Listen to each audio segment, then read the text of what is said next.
नमस्कार, आप देख रहे हैं टीआरएल न्यूज की खास पेशकश फेस टू फेस। मैं हूं निशा प्रभा। हमारे इस खास कार्यक्रम में हम बुलाते हैं राजनीतिक नुमाइंदों को और बातचीत करते हैं उनके पॉलिटिकल करियर के बारे में। आज हमारे साथ हैं वार्ड नंबर 4 से पार्षद एवं होटल एंड रेस्टोरेंट एसोसिएशन के प्रेसिडेंट राकेश राव। आइए बातचीत करते हैं। नमस्कार सर। नमस्कार। स्वागत है आपका प्रोग्राम में। सर, सबसे पहले अपने पॉलिटिकल करियर के बारे में बताएं, कहां से शुरुआत हुई?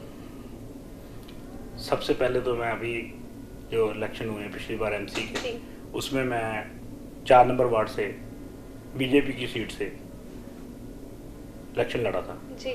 और वहाँ पे मैं विजेता एमसी हूँ इस टाइम मौके पे। तो आप होटल इंडस्ट्री से काफी सालों से जुड़े हुए हैं, तो ये कॉम्बिनेशन कैसे बना? क्या है कि होटल इंडस्ट्री से पहले भी उस साइड में हमारी फैक्ट्री है, सामने टायरों की रिसोलिंग का प्लांट है, और सोशल में शुरू से सोशल वर्किंग में मेरा ध्यान रहा है। किसी न किसी तरीके से किसी न किसी की मदद की जाए, किसी न किसी ढंग से कुछ न कुछ किया जाए, क्योंकि जो मेरा एरिया है, क्योंकि मैं रहने वाला तो इंदिरा कॉलोनी का हूँ, वार्ड नंबर 4 से मैं इलेक्शन लड़ा हूँ। उसका मेन कारण यही था कि वहाँ पे एक स्टेशन है, अमरूदों की चुगियाँ, जो मेरा वार्ड में पड़ती हैं, ज़्यादा बस्ती है और काफ़ी गरीब बस्ती है, काफ़ी पिछड़ी हुई बस्ती है। वहाँ पे पानी की समस्या, सीवरेज की समस्या और छोटी छोटी समस्या, लोगों के कार्ड नहीं बनने, उनका काफ़ी तरह का इस तरह का उनका काम जो पेंडिंग थे, रोड्स प्रॉपर नहीं बनी, इस तरह का वो मैं 10 साल से वहाँ पे देख रहा था, 10-15 साल से कि वहाँ पे वो काम नहीं ठीक ढंग से चल रहा। तो जब से आप आए हैं तो वो काम होने शुरू हुए हैं? बिल्कुल हुए जी। उसमें मैं तो पहले भी राजनीतिक दायरे से आने से पहले भी उस वार्ड में मेरा काफ़ी ध्यान रहा है। उस वार्ड में मैं जितने फंक्शन होते हैं उस फंक्शन में जाना, लोगों से मिलना, लोगों के काम करवाने, ये मेरा एक स्वभाव है। इसको मैं ऐसे ही मेरा उनसे टच रहता ही था मैं। और अब तो फिर मैंने यही देखा कि अकेला होने की वजह से इतनी मैं उस मोहल्ले की तरक्की नहीं कर सकता, उसको इतना ठीक नहीं कर सकता।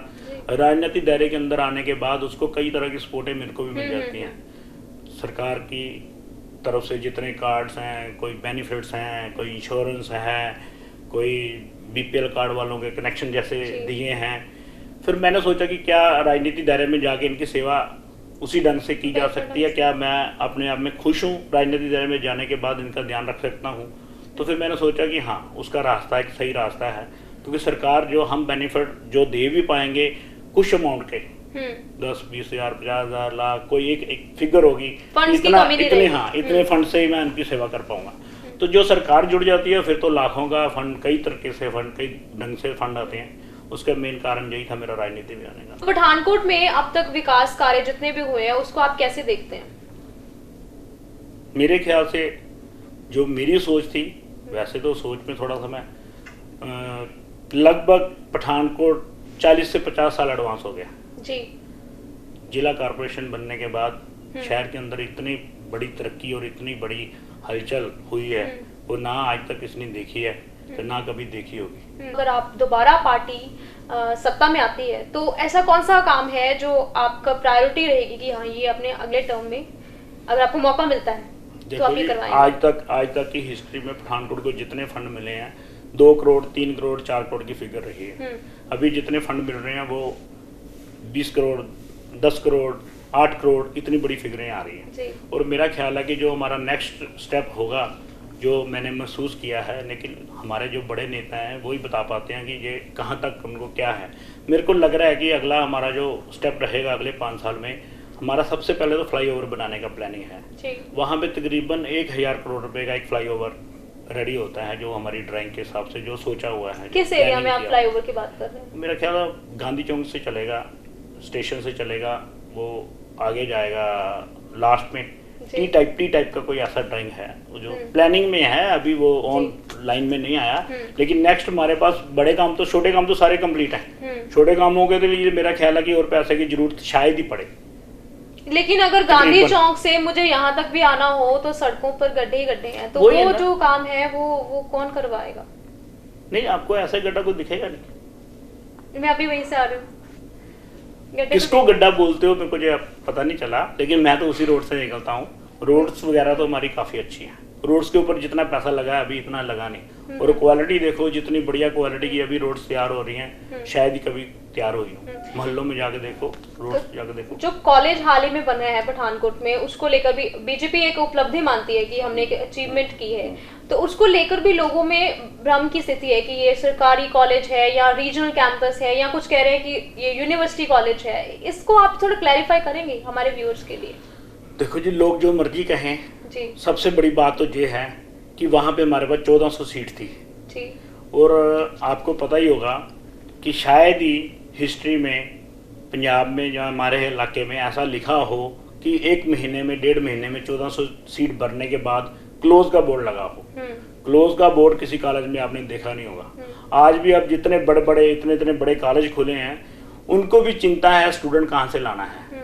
इसका मतलब पठानकोट को कितनी ज्यादा जरूरत थी, कितने लोग वेट कर रहे थे। जरूरत तो थी, हाँ। लेकिन मैं बात कर रही हूँ कि सरकारी कॉलेज की जरूरत थी, तो ये सरकारी है या रीजनल कैंपस है, ये हमारा सवाल ये है कि इसका आप रियलिटी बताएंगे है क्या इस पे आपके? उसमें मेरे को ज्यादा नॉलेज नहीं है। फिर वही बात है कि इसके ऊपर जो बड़े नेता हमारे वही डिस्कशन करते हैं। हम तो सिर्फ छोटे से नुमाइंदे होने की वजह से ज्यादा उसकी गहराई में नहीं जा पाते।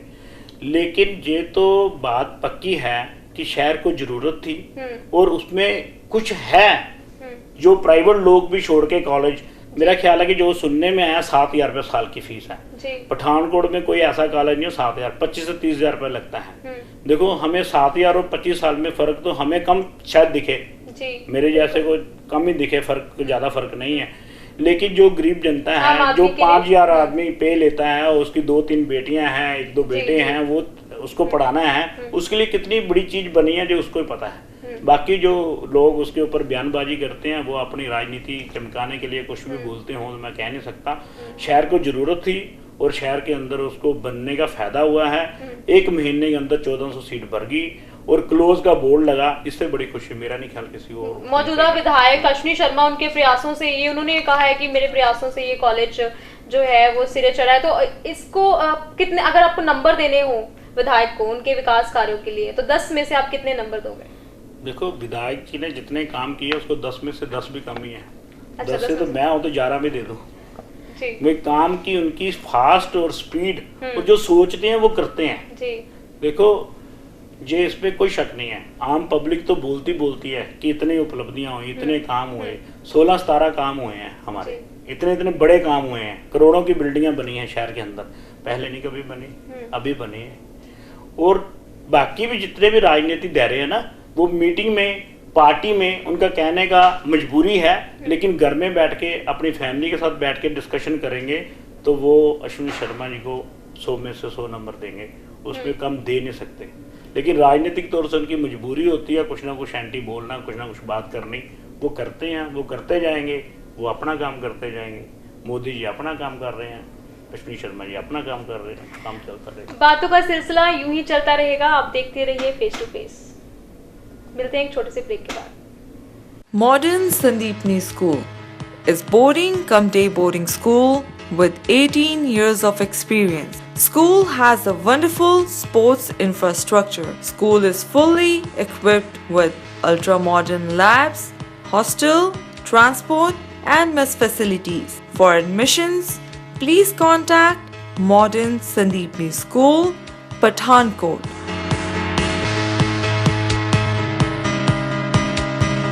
ब्रेक के बाद आपका एक बार फिर से स्वागत है। हम बात कर रहे हैं राकेश हॉल से। सर, हमारा अगला सवाल टूरिस्ट हब को लेकर है। आप पिछले काफ़ी समय से इस मामले में काफ़ी प्रयत्नशील हैं, लेकिन पिछले 2 सालों से ये मामला कुछ ठंडा सा लगता नज़र आ रहा है। उसका क्या कारण है? उसका कारण है कि जो हमारा सीएम साहब हैं, बादल साहब, उनकी नॉलेज में ये एरिया तो है जी, पठानकोट में टूरिस्ट हब बनना है, ये भी 100% क्लियर है। टाइम लग सकता है, बड़ा प्रोजेक्ट है, फॉर्मेलिटी बहुत है। लेकिन जब वो आए थे स्टेडियम का उद्घाटन करने, तब भी बात हुई थी उनके सामने, उन्होंने प्रेस को भी बताया था कि टूरिस्ट हब को लेकर वो बहुत ज़्यादा सीरियस हैं, लेकिन वो काम होता दिखाई नहीं दे रहा कहीं। उसका कारण जो उसके आसपास की जमीन है ना जितनी, वो फॉरेस्ट के अंदर है।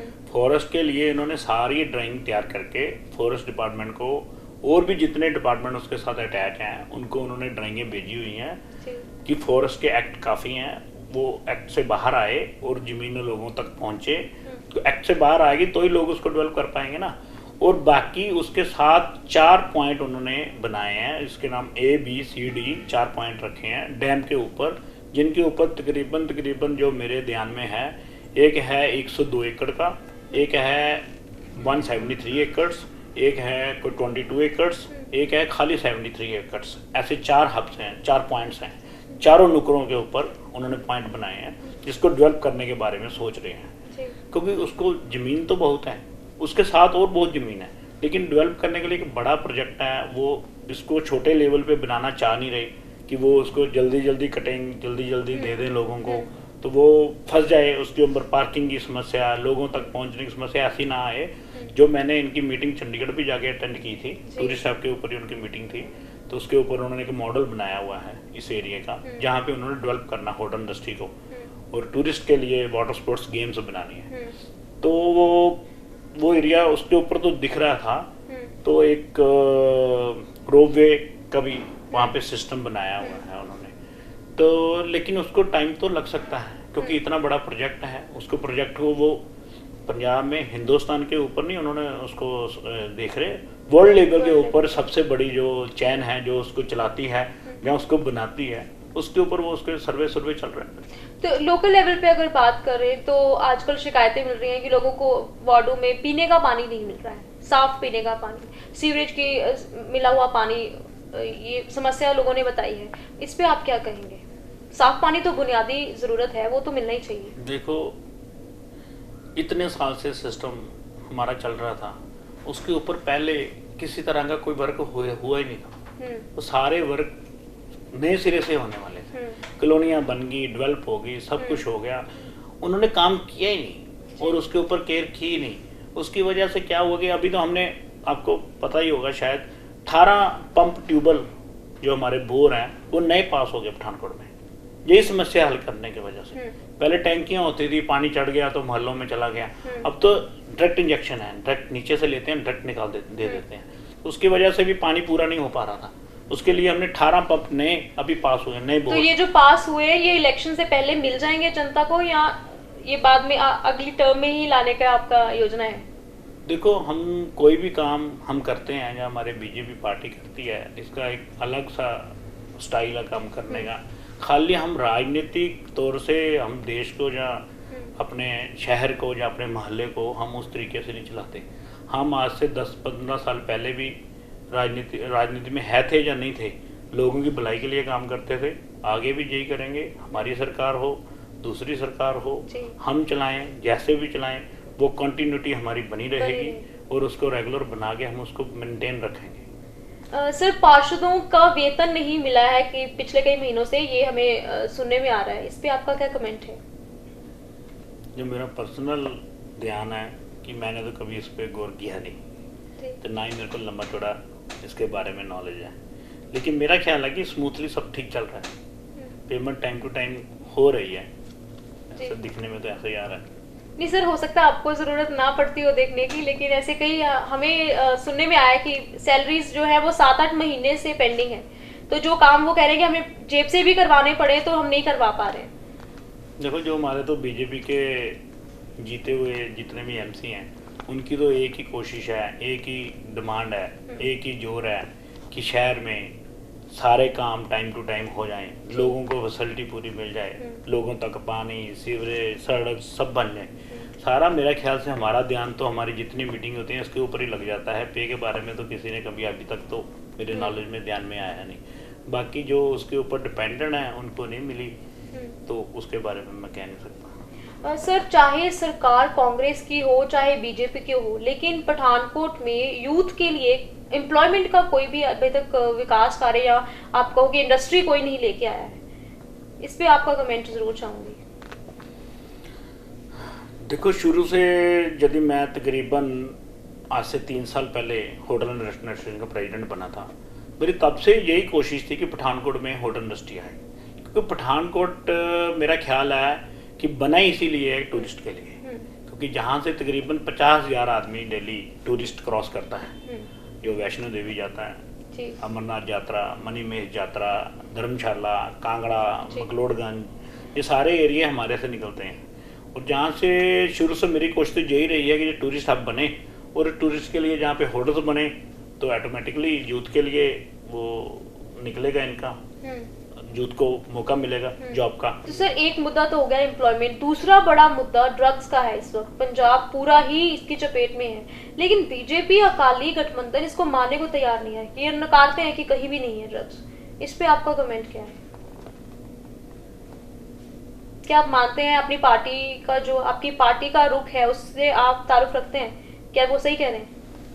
देखो मेरा ख्याल है कि जो सही लीडर है, वो सही फादर है अपने बच्चों का, सही टीचर है, जी वो नहीं चाहता कि मेरे घर में मेरे बच्चे, मेरे टीचर, मेरे स्टूडेंट नशा करें।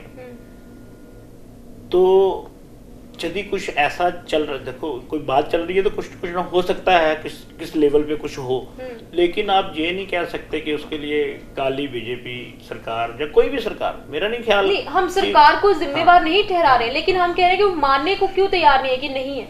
ये पठानकोट या पंजाब की बात है, अगर करें पूरे पंजाब की बात है, वो नकारते हैं कि है ही नहीं है, नशा है ही नहीं कहीं, कि ये दूसरे राज्य जो है वो बदनाम कर रहे हैं पंजाब को। तो इसके बारे में आपका क्या कहना है? देखो फिर बात वही रहती है कि हम तो छोटे से लीडर हैं एक एमसी के तौर पे, हमें ज़्यादा डाटे नहीं पता होते। जो बड़े लीडर बात करते हैं, बड़े नेता बात करते हैं, वो नेता किसी ना किसी जो बयान देते हैं उसके अंदर कुछ ना कुछ तो जरूर होता है। वो कहाँ तक उसको स्टडी करते हैं, कितनी गहराई तक जाके स्टडी करते हैं, जो उनको पता होता है। यदि बोलते हैं तो देखो कोई भी बात कोई बोलता है ना, उसको काटने वाले 50 लोग होते हैं, लेकिन वो बोलने वाले को भी इतना पता होता है मेरे को पूछने वाले 50 हैं। यदि वो बोल रहे हैं कि ड्रग्स का इतना हमारे पास इफेक्ट नहीं है, तो उसके कारण होंगे, वो कोई बुक्स होंगी, कोई उनकी किताबें बोलती होंगी, उनके रिजल्ट बोलते होंगे, उनके डाटे होंगे, वो बूझबानी ऐसा तो बोल नहीं रहे होंगे। तो फिर मेरे ख्याल से जो कह रहे हैं वो उनके पास ज़्यादा डाटे होते हैं, ज़्यादा कंसर्न होता है। हम तो छोटे लेवल पे छोटी बात ही कर रहे हैं, छोटे लेवल ही हमें पता होता है, लंबा हमें पता होता नहीं जी। टीआरएल तो ठीक इन्हों का काम ठीक दिशा से चल रही है, ठीक दिशा से काम कर रही है। इन्हों की भी कोशिश ਇਹੋ रहती है कि असी अपना जो मैसेज है वो सही लोगों तक पहुँचाइए, और इन्हों का फर्ज भी ਇਹੋ बनता है कि ये सही दिशा से काम करन और दुनिया नू, यूथ नू, पब्लिक नू सही दिशा दिखाने च अपना बिना भेदभाव तो सही तरीके नाल काम करके उन्होंने तक अपना मैसेज पहुँचान। ये थे हमारे साथ वार्ड नंबर 4 से पार्षद वे होटल एंड रेस्टोरेंट एसोसिएशन के प्रेसिडेंट राकेश हॉल। एक बार फिर एक नई शख्सियत के साथ होगी मुलाकात, तब तक के लिए नमस्कार।